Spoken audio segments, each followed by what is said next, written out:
গল্পের শুরুতেই আমরা একজন পুলিশকে দেখতে পাই যে কিনা একজনকে রাস্তায় দাঁড়া করে এসেছিল তার মাঝে অ্যালকোহলের মাত্রা দেখার জন্য। কিন্তু ওই লোকটির ভাবভঙ্গি একদমই ঠিক ছিল না। হঠাৎ করে তার আন্টি জ্বলে ওঠে এবং তার চেহারা আজব হয়ে যায়। পুলিশটি তার সাথে কথা বলছিল কিন্তু এরই মাঝে সে অ্যাক্সিলেটর চেপে গাড়ি চালিয়ে দেয়। পুলিশটিও জানলার সাথে আটকে গাড়ির সাথে চলতে শুরু করে, কিন্তু এই লোকটি এটাতে কোনো পাত্তাই দিল না। সে তো আরো উল্টা কেনো দিয়ে তাকে মারা শুরু করে যেন তার হাত জানলা থেকে ছুটে যায়, আর এটা খুব জলদি হয়েও যায়। পুলিশটি গাড়ি থেকে ছিটকে রাস্তায় পড়ে যায়। ওই পুলিশওয়ালাটির ছোট্ট এবং সুন্দর একটি ছেলে রয়েছে যার নাম ইয়াং হু। খুব ছোটবেলায় ইয়াং হুর মা মারা যায়, তাই তার বাবাই তাকে দেখাশোনা করত, আর তাদের মধ্যে খুব ভালো সম্পর্ক ছিল। আর তার বাবা তাকে খুব ভালো একটি জীবন দিতে চেয়েছিল। প্রত্যেক সপ্তাহে তার বাবা তাকে চার্চে নিয়ে যেত। তার বাবা তাকে সৃষ্টিকর্তার উপরে বিশ্বাস করানো শেখাচ্ছে, কারণ সে মনে করত এই বিশ্বাসটি তার ছেলেকে একটি ভালো জীবন দিবে। এখন চাকরির জন্য তার বাবা সবসময় নাইট ডিউটিতে থাকতো, আর ঘরে ইয়াংহু একদমই একা। এখন আজকের এই অ্যাক্সিডেন্টের জন্য ইয়াংহুর বাবা জ্যাককে খুব জলদি হসপিটালে নিয়ে যায়। খবর পাওয়ার সাথে সাথে ইয়াংহু এবং নান দুজন মিলে খুব জলদি তার বাবার কাছে যায়। ইয়াংহু তার বাবাকে বাহির থেকে দেখে, সে দেখে যে তার বাবার শরীরে অনেক ক্ষত, আর এটা দেখে ইয়াংহুর মন একদমই ভেঙে যায়। এই সময় ইয়াংহু চেয়েছে যে কোনো চমৎকারের মাধ্যমেই তার বাবার যেন জান বেঁচে যায়। ওই সময় তার বাবার একটি কথা মনে পড়ে, যে মন থেকে যেটা চায় সৃষ্টিকর্তা সেটাই দেয়। তাই সে ওই রাতেই দৌড়ে চার্চে পৌঁছে যায় এবং সে মন থেকে প্রার্থনা করতে থাকে যেন সৃষ্টিকর্তা তার বাবাকে সুস্থ করে দেয়। তখনই ওই জায়গায় চার্চের একজন লোক তার কাছে আসে এবং তাকে বলে, তুমি যদি মন থেকে কোনো কিছু চাও তাহলে সৃষ্টিকর্তা তোমাকে ফেরাবে না, তোমাকে ওইটা দেবেই। এটা শুনে ইয়াংহু খুবই ভরসা পায়, কিন্তু দুর্ভাগ্যবশত তার বাবা ওই রাতেই মারা যায়। এখন ইয়াংহুর জীবন খুবই কঠিন হতে চলেছিল। তার বাবার মৃত্যুর জন্য সে খুবই কান্নায় ভেঙে পড়ে। পরের দিন তার বাবার ফিউনারাল ছিল। চার্চের সেই লোকটিও তার বাবার ফিউনারালে এসেছিল, কিন্তু তাকে দেখে ইয়াংহু খুবই রেগে যায় এবং সে বডির উপরে রাখা ক্রসের দিকে এগিয়ে যায় এবং সেই চার্চের লোকটির উপরে ছুঁড়ে মারে। কারণ ইয়াংহু তার মন থেকে তার বাবার সুস্থতার জন্য সৃষ্টিকর্তার কাছে প্রার্থনা করেছিল, তারপরও তার বাবা কেন মারা গেল। ইয়াংহু খুবই দুঃখী ছিল এবং সৃষ্টিকর্তার উপরে রেগেছিল। সে তার সৃষ্টিকর্তার উপরে বিশ্বাসও হারিয়ে ফেলেছে। এরপরে গল্প 20 বছর এগিয়ে যায়। এখন ইয়াংহু অনেক বড় হয়ে গেছে। যেই বাচ্চা শুধু ছোটবেলায় কেঁদেছে আজ সে একজন বক্সার হয়েছে। আর আজকের দিনে তার একটি বড় ম্যাচ রয়েছে। তার অপোনেন্ট ছিল একজন আমেরিকান ফাইটার। ইয়াংহু তার আকর্ষণীয় ফাইটিং স্কিলের জন্য সে অনেক বিখ্যাত হয়ে গিয়েছিল। ইয়াংহুকে মক্কা সওদাগর বলা হতো, কারণ সে আজ পর্যন্ত একটি ফাইটও হারেনি। যখনই ফাইট শুরু হবে তখনই সে দেখতে পায় যে তার অপোনেন্টের শরীরে যিশুর ট্যাটু আঁকা। এটা দেখে ইয়াংহুর চোখ লাল হয়ে যায়, আর তার কানে একটা কথাই বাজতেছিল, তার বাবার মৃত্যুর বদলা। সে তার ম্যাচের শুরুর দিকেই তার অপোনেন্টের ডিফেন্সের একটি দুর্বলতা বের করে ফেলে। এরপরে সে যখন তার অপোনেন্টকে একটি ঘুষি দেয় তখনই তার অপোনেন্ট রিংয়ের ফ্লোরে পড়ে যায়। এরপরে ইয়াংহু একের পর এক ঘুষি দিতেই থাকে। যদি রেফারি না আটকাতো তাহলে হয়তোবা আমেরিকান ওই প্লেয়ারটি মারা যেত। ম্যাচ শেষে যখন ইয়াংহু রেস্ট নিতেছিল তখন তার স্বপ্নে তার বাবা আসে। তার বাবা ইয়াংহুকে তার কবরের পাশে নিয়ে যায়। যখন তার বাবার কবরের পাশে যায় তখন সেখানে একটি ক্রস দেখে সে আবার রেগে যায়। তাই সে রেগে ওইটাকে যখন ছুঁড়ে মারতে যায় তখনই সে নোটিস করে যে ওইটা তার হাতের সাথে আটকে গেছে। সে শত চেষ্টা করার পরও ওইটাকে তার হাতে থেকে আলাদা করতে পারে না। হঠাৎ করে সেটাতে আগুন লেগে যায়, আর সেই আগুন ইয়াংহুর হাতকেও পুড়িয়ে ফেলে। আর তার সাথে সাথে তার শরীর থেকে কালো ধোঁয়া বের হচ্ছিল, আর তখনই সে ঘুম থেকে উঠে যায়। ইয়াংহু মনে করেছিল এটা কোনো দুঃস্বপ্ন, কিন্তু তার হাতে ওই ক্ষতটি ছিল যেটা সে স্বপ্নে দেখেছিল। পরের দিন ইয়াংহু তার হাতকে চেক আপ করাতে যায় যে এই ক্ষতটা আসলে কিসের, কারণ এটার পর থেকে তার সাথে আজব কিছু ঘটনা ঘটতেছিল। কারণ সে যখনই ঘুমাতে যায় তখনই সে দেখতে পায় কোনো এক ভয়ঙ্কর কালো ছায়া তাকে খাওয়ার চেষ্টা করছিল। আর এই ঘটনার সময় তার শ্বাস নিতেও কষ্ট হয়, আর ওই ক্ষত স্থান থেকে রক্ত বের হয়। আর এ কারণে সে পরের দিনও হসপিটালে যায়। আর এই ঘটনাগুলো বারবার ঘটতে থাকে, যে কারণে তার বক্সিং ট্রেনিং এর উপরে খুব খারাপ একটি প্রভাব ফেলছিল। এই ঘটনা জানার পরে তার অ্যাসিস্ট্যান্ট তার ভাতিজির সাথে দেখা করতে বলে, কারণ সেও কিছুদিন আগে এরকম ঘটনা থেকেই বের হয়েছে। ডক্টরও বুঝতে পারছিল না তার সাথে কি ঘটছে, তাই তার পরিবার হার মেনে এক তান্ত্রিকের সাথে দেখা করে। ইয়াংহুর তো ভূত প্রেতের উপরে কোনো বিশ্বাসই ছিল না, কারণ সে ওই দিন থেকে সৃষ্টিকর্তার উপরে বিশ্বাস হারিয়ে ফেলেছে যেদিন তার বাবা মারা গিয়েছে। কিন্তু তার এই ঘটনা বেড়েই চলেছিল, তাই তার অ্যাসিস্ট্যান্টের ভাতিজির সাথে দেখা করার জন্য প্রস্তুত হয়। যখন ইয়াংহু ওইখানে পৌঁছায় তখন সে দেখতে পায় একটি মেয়ে রুমের মাঝখানে বসে রয়েছে, আর তার চারপাশে ওই রুম একদম তাবিজ দিয়ে ভর্তি ছিল। মেয়েটি অন্ধ হওয়া সত্ত্বেও সে দেখতে পায় যে ইয়াংহুর চারপাশে অনেকগুলো আত্মা দিয়ে ঘেরা রয়েছে। ইয়াংহু তো ওই মেয়ের কোনো কথা বিশ্বাস করতেছিল না, কিন্তু সেই মেয়েটি যা বলছিল সবকিছু সত্য ছিল,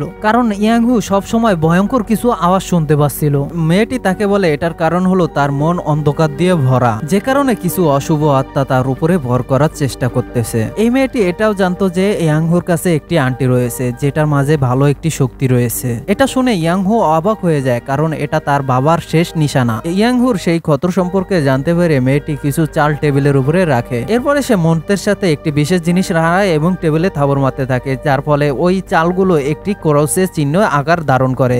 এরপরে মেয়েটি বলে ইয়াংহুর বাড়ির সামনে বড় একটি ক্রস রয়েছে, সে যদি সেখানে যায় তাহলে সেখান থেকে সে সাহায্য পাবে। যখনই ইয়াংহু মেয়েটির কথা মতো সেই জায়গায় পৌঁছায় তখন সেই জায়গায় কাকের একটি দল তার উপরে আক্রমণ করা শুরু করে। তাই এই আক্রমণ থেকে বাঁচার জন্য সে জলদি করে আবার গাড়ির ভিতরে চলে যায়। ওই গির্জার মাঝে দুইজন লোক এক অন্য লোকের মধ্য থেকে ভূত তাড়ানোর চেষ্টা করতেছিল। লোকটি একটি চেয়ারের সাথে বাঁধা ছিল, একজন লোক মন্ত্র পড়তেছিল, আরেকজন লোক ক্রস দেখাচ্ছিল। যতই মন্ত্র সামনের দিকে এগিয়ে যাচ্ছিল ততই ওই চেয়ারে বাঁধা লোকটি আরো অস্থির হয়ে উঠছিল, তার চোখ লাল হয়েছিল, সে আরো খেপে উঠল। হঠাৎ করে সে দড়ি ছিঁড়ে ওই বুড়ো লোকটির উপরে আক্রমণ করলো। তখন বুড়ো লোকটি এই লোকটির উপরে আঙ্গুল দিয়ে দেয়, যে কারণে এই লোকটি পুড়তে শুরু করে। তাই শয়তানটি বুড়ো লোকটিকে ছেড়ে ওই পাশে অন্য লোকটির উপরে আক্রমণ করা শুরু করে। শয়তানটি তার দিকে এগিয়ে যায় এবং তার মধ্যে থাকা সকল কালো রক্ত ওই লোকটির উপরে ভূমি করে দেয়। তখন ওই লোকটি শয়তানের চেহারা স্পষ্ট দেখতে পাচ্ছিল, তাই সে ভয় পেয়ে এখান থেকে পালিয়ে যায়। তারপরে ওই শয়তানটি আবার সেই বুড়ো লোকটির দিকে আক্রমণ করার জন্য এগিয়ে যায়। সে গলা চেপে ধরে, কিন্তু তখনও ওই বুড়ো লোকটি মন্ত্র পড়তে থাকে। তখনই ওই জায়গায় ইয়াংহু এসে পড়ে। এখন শয়তানটি ইয়াংহুর দিকে এগিয়ে যেতে চায়। যখনই ইয়াংহুকে আক্রমণ করতে আসে তখন ইয়াংহু ভয় না পেয়ে তার সাথে লড়াই করা শুরু করে। তখনই বুড়ো লোকটি সুযোগ পেয়ে ওই লোকটির মাথার উপরে পবিত্র পানি ঢেলে দেয়, যে কারণে সেই খারাপ আত্মাটি সেই শরীর থেকে বেরিয়ে যায়। এই প্রক্রিয়া শেষ হওয়ার পরে ইয়াংহু তার ক্ষতটি ওই বুড়ো লোকটিকে দেখায়। তখন বুড়ো লোকটি বলে এই ক্ষত হলো যিশু সেই ক্ষত যখন যিশুকে ক্রুশবিদ্ধ করেছিল। বুড়ো লোকটি তাকে বলে এটা সৃষ্টিকর্তার পক্ষ থেকে তোমার জন্য একটি উপহার। এটা শুনে ইয়াংহু খুবই রেগে যায়। সে বলে প্রথমে তো সৃষ্টিকর্তা আমার বাবাকে বাঁচালো না, এখন এরকম একটি উপহার দিল যেটা আমাকে ব্যথা দেয়। তখনই হঠাৎ করে ইয়াংহুর কানে হঠাৎ করে আত্মাদের আওয়াজ আসা শুরু করলো।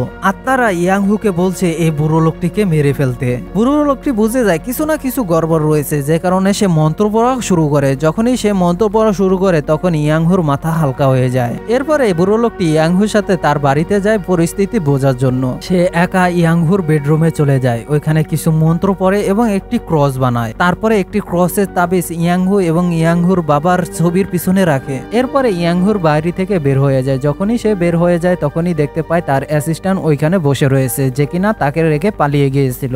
তখন অ্যাসিস্ট্যান্ট তার কাছে এসে বলে আমি ওই সময় ঘাবড়ে গিয়েছিলাম, এই কাজ আমার দ্বারা সম্ভব না। তখন বুড়ো লোকটি তার পকেট থেকে একটি ক্রসওয়ালা রুমাল তাকে দিয়ে বলে তুমি এখন এই চাকরিটি ছেড়ে দিতে পারো। এরপরে আমরা জিসের নামে একজন লোককে দেখতে পাই, যে কিনা খুবই দামি একটি গাড়ি থেকে নেমেছে আর তার পোশাকও খুবই দামি। এটা থেকে আমরা স্পষ্ট বুঝতে পেরেছি যে সে খুবই ধনী একটি লোক। সে একটি বার চালায় আর এই লোকটি ওই লোকেই ছিল যে কিনা ইয়াংহুর বাবাকে মেরেছিল।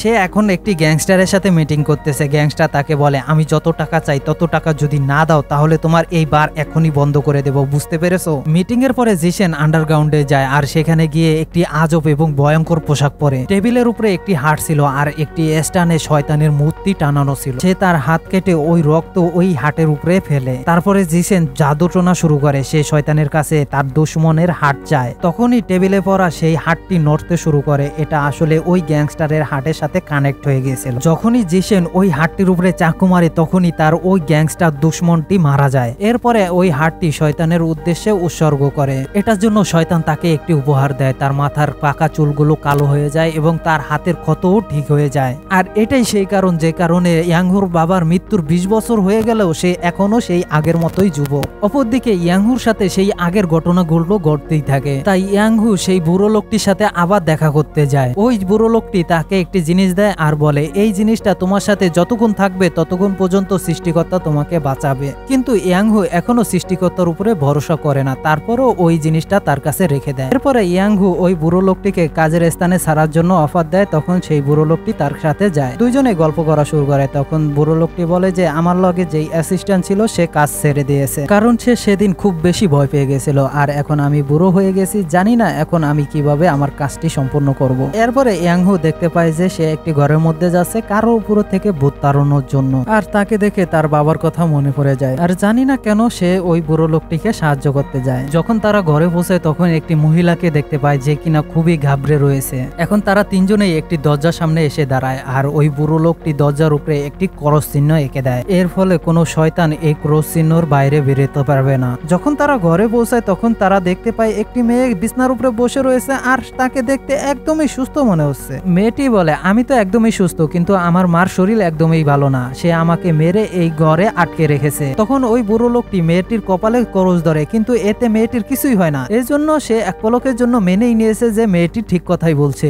কিন্তু তারপর তার বিশ্বাস হয় না। তখন ইয়াংহুকে বলে, তুমি ওই মেয়েটিকে ধরো। তারপরে ওই বুড়ো লোকটি এক বোতল পবিত্র পানি খাইয়ে দেয়। পানিটি খাওয়ার সাথে সাথে মেয়েটির শরীর থেকে ধোঁয়া বের হচ্ছিল, আর সে রক্তের বমি করতেছিল। তারপরে ওই মেয়ে তার শক্তি দিয়ে বুড়ো লোকটির গলা চেপে ধরে এবং দূরে ঠেলে দেয়। তার সাথে সাথে সে ইয়াংহুকেও ছাদে আটকে দেয়। ওই শয়তানটি ইয়াংহুর চোখে দেখে তার অতীতকে দেখতে পায় এবং তাকে তার অতীতের ভয়ঙ্কর মুহূর্তের কথা মনে করিয়ে দেয়। ইয়াংহু রেগে একদম পাগল হয়ে যায়, সে মেয়েটির গলা চেপে ধরে। সেই বুড়ো লোকটি অনেক কষ্ট করে তাকে আটকায়। তারপরে ইয়াংহু তার বিশেষ হাতটি মেয়েটির মাথায় রাখে। হাত রাখার সাথে সাথে মেয়েটির ভিতরে থাকা শয়তান চলতে শুরু করে। তখন ওই বুড়ো তান্ত্রিক তার মাথায় পবিত্র পানি ঢেলে দেয়, আর ওই শয়তানটি তার থেকে বের হয়ে যায়। এই খবরটি জলদি জিসান পেয়ে যায়, কারণ তারা দুজনে যেই শয়তানকে হারিয়েছে সেটা জিসেনেই পাঠিয়েছিল। তারপরে ওই বুড়ো তান্ত্রিকের সাথে কথা বলে জানা যায় যে তার আসল টার্গেট এই জিসানেই, কারণ সে মৃত আত্মা এবং শরীরকে একসাথে করার জন্য সে খুবই দক্ষ একজন লোক। আর সে যাদেরকে কালেক্ট করে তা শয়তানকে উৎসর্গ করে দেয়, যে কারণে সে আজও অমর হয়ে বেঁচে রয়েছে। কিন্তু এরকম একজন লোক যে কিনা সৃষ্টিকর্তা থেকে উপহার পেয়েছে যেমন ইয়াংহু, তার মতো লোকেই শুধুমাত্র জিসানকে মারতে পারবে। এখন ওই মেয়েটির যখন জ্ঞান ফেরে তখন পেস্টর তার কাছে জিসানের ঠিকানা জানতে চায়, কিন্তু তখনই ওই মেয়েটির চোখ থেকে রক্ত বের হওয়া শুরু করে, কারণ জিসান আগেই জেনে গেছে যে এই মেয়েটি তার ঠিকানা বলে দিতে পারে, তাই আগে থেকেই তাকে মারার জন্য প্ল্যান শুরু করেছে। তখন পেস্টর এমন কিছু মন্তব্য করতে শুরু করে যেন যে কোনো ভাবে হোক এই মেয়েটির থেকে কালো জাদু দূর করতে পারে এবং যে কোনো ভাবেই হোক না কেন এই মেয়েটিকে বাঁচাতে পারে। পেস্টর অনেক কষ্ট করে জিসানকে হারিয়ে এই মেয়েটিকে বাঁচিয়ে ফেলে। এই লড়াইয়ের পর পেস্টরকে ইয়াংহু তার বাড়িতে নিয়ে যায় খাওয়ানোর জন্য, আর তারা দুজন খুবই গল্প করেছে কাজ এবং তাদের জীবন নিয়ে। তার সাথে পেস্টর তাকে ধন্যবাদ জানায়। সে বলে, তুমি যদি আজকে না থাকতে তাহলে আমি এই মেয়েটিকে কোনোভাবে বাঁচাতে পারতাম না। অন্যদিকে একটি বাচ্চার বন্ধুরা তাকে মেরে একটি গুদামে আটকে রাখে। জিসান হঠাৎ করে সেখানে পৌঁছে যায় আর ওই বাচ্চার শরীরটি শয়তানকে উপহার দিয়ে দেয়। এরপরে জিসান ইয়াংহুর সাথে দেখা করার জন্য একটি আইডিয়া বের করে। সেখানে গিয়ে জিসান ইয়াংহুকে বলে, আমার হাতেও তোমার মতো একই ক্ষত। আর তার ব্যবহার ওইখানে এরকম ছিল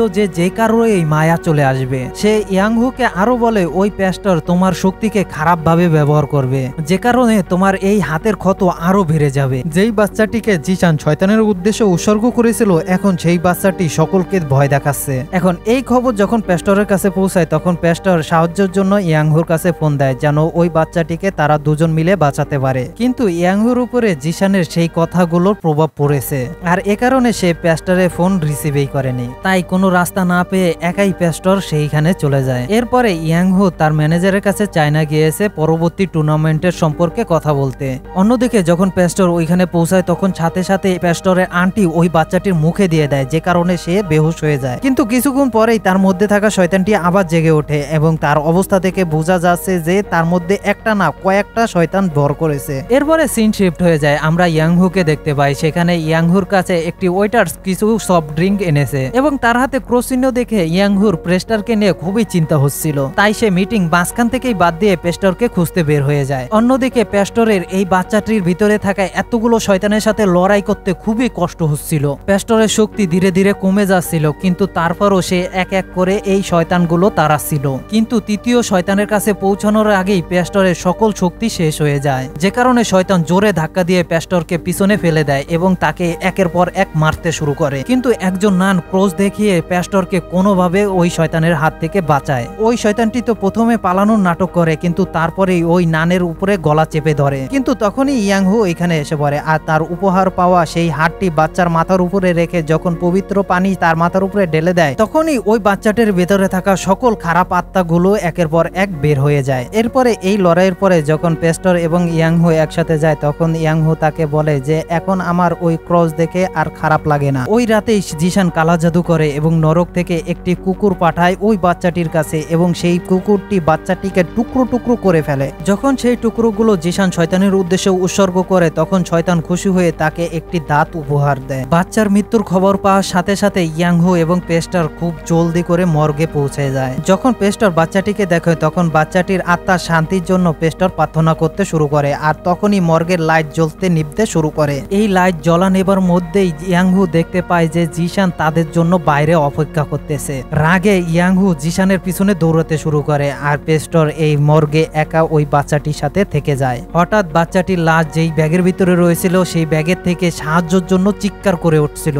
তারপরে প্রিস্ট যখন ব্যাগটি খোলে তখন সে দেখতে পায় যে বাচ্চাটি জীবিত। বাচ্চাটির গাড়ে একটি ক্ষত ছিল আর সে ভয়ে কাঁদতেছিল। বাচ্চাটি এত ভয় পেয়ে রয়েছে দেখে প্রিস্ট বাচ্চাটিকে জড়িয়ে ধরে যেন তার ভয় একটু কমে যায়। যখনই প্রিস্ট বাচ্চাটিকে জড়িয়ে ধরে তখনই পিছনে জিশান এসে হাজির হয় আর শয়তানের উপহার দেওয়া সেই দাঁতটি দিয়ে প্রিস্টের গলায় আঘাত করে। অপরদিকে ইয়াংহু যে জিশানের পিছনে দৌড়াচ্ছিল সে হঠাৎ করে থেমে যায়। সে চিন্তা করে কিছু তো গড়বড় রয়েছে, তাই সে দৌড়ে আবার মর্গে ফিরে যায়। যখন সে মর্গে পৌঁছায় তখন সে দেখতে পায় জিশান প্রিস্টের গলায় সেই দাঁতটি গেঁথে রেখেছে। ইয়াংহুকে দেখে জিশান বলে, যদি তুমি এই বুড়োটিকে বাঁচাতে চাও তাহলে তোমার শক্তিকে ত্যাগ করতে হবে। সে যদি তার শক্তি ত্যাগ করতে চায় তাহলে তার হাত উঠিয়ে একটি মন্ত্র পড়তে হবে, আর এই শক্তি যদি সে ত্যাগ করে তাহলে জিশানকে আটকানোর মতো আর কেউ থাকবে না। তাই প্রেস্টা তো এটা কোনোভাবেই হতে দেবে না, তাই সে নিজেই বাঁচার চেষ্টা করে। যখন বাঁচার চেষ্টা করে তাই সেই ওই দাঁতটি আরো ভিতরে গেঁথে যায়। তখন জিশান হঠাৎ করে ওইখান থেকে গায়েব হয়ে যায় আর ইয়াংহু ওই পেস্টারকে সেই যুবক পেস্টারের কাছে নিয়ে যায় যে কিনা চাকরি ছেড়ে দিয়েছিল।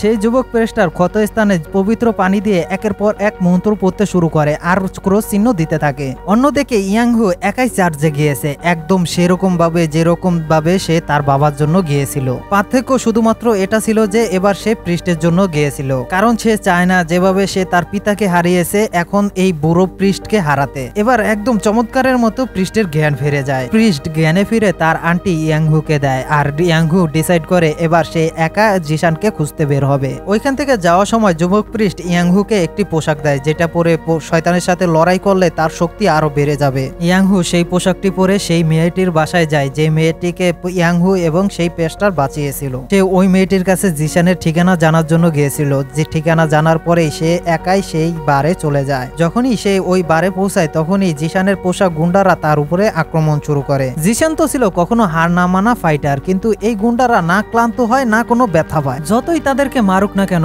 এই গুন্ডারা আবার দাঁড়া হয়ে তার সাথে ফাইট করতে শুরু করে। যখনই সে সুযোগ পায় তখন তার হাতে পবিত্র পানি রেখে এই গুন্ডাদের মাথায় রাখে আর একের পর এক এই গুন্ডারা খতম হতে শুরু করে। যখন ইয়াংহু এই সকল গুন্ডাকে মেরে ফেলে তখন ওইখানে বিশেষ একজন লোককে পাঠায়।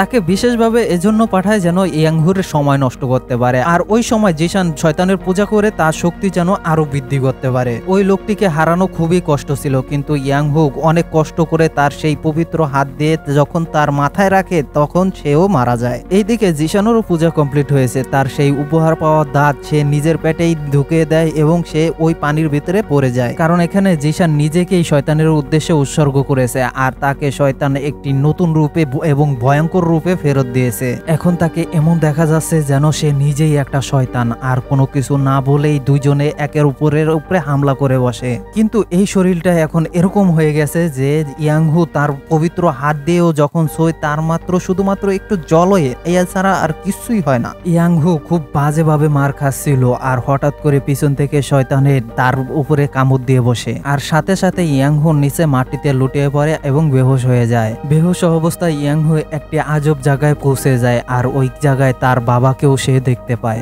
তার বাবাকে দেখে সাথে সাথে দৌড়ে এসে জড়িয়ে ধরে। তখন তার বাবা তার হাতে হাত রাখতে বলে। যখন সে তার বাবার হাতে হাত রাখে তখন ওই হাতে যেন মনে হয় আগুন জ্বলতে শুরু করে। তার বাবা তাকে কোনো একটি শক্তি দিছিল। যখন তার ঘুষ ফেরে তখনও দেখে যে তার হাতে ওই রকমই আগুন জ্বলতেছে আর এবার শয়তান এবং তার শক্তি সমান হয়ে যায়। সে তো আগে থেকেই একজন বক্সা ছিল আর এখন তার নতুন শক্তির সাথে শয়তানকে সে খুব সহজেই পুরোপুরি হারিয়ে দেয়। যখনই জিশেন ঘুষি খেয়ে নিচের ফ্লোরে পড়ে যায়, ইয়াংহু পৃষ্ঠের দেওয়া সেই আংটি দিয়ে নিজের ওই হাতটি কাঁতে, এতে তার শক্তি আরো বেড়ে যায়। আর তারপরে তার সকল শক্তি একসাথে করে জিশানের উপরে ঘুষি মারে। এরপরে জিশানের পেটে থেকে সেই শয়তানের দাঁতটি বাইর করে এবং তাকে আগুন দিয়ে পুড়িয়ে ফেলে। যখনই দাঁতটি পুড়ে যায় তখন ওই পানি থেকে হাজারো হাত এসে জিশানকে নরকে নিয়ে যায়। শেষে যখন ইয়াংহু পৃষ্ঠের কাছে পৌঁছায় তখন সে দেখতে পায় পৃষ্ঠ একদমই সুস্থ হয়ে গেছে। আর এটা দেখে ইয়াংহুর তো খুশির কোনো ঠিকানাই ছিল না। সে দৌড়ে গিয়ে পৃষ্ঠকে জড়িয়ে ধরে, এরকম মনে হচ্ছিল যেন সে তার বাবাকে ফিরে পেয়েছে। এখন তোমার কাছে আজকের এই মুভিটি কেমন লাগলো? ভালো লাগলে লাইক করতে ভুলো না। আর তুমি যদি মুভি এক্সপ্লেন ভিডিও দেখতে চাও তাহলে এই চ্যানেলটিকে সাবস্ক্রাইব করে রাখো। আর হ্যাঁ, কমেন্টে এটা জানাতে ভুলো না যে তুমি কোন ধরনের মুভি এক্সপ্লেন ভিডিও দেখতে পছন্দ করো।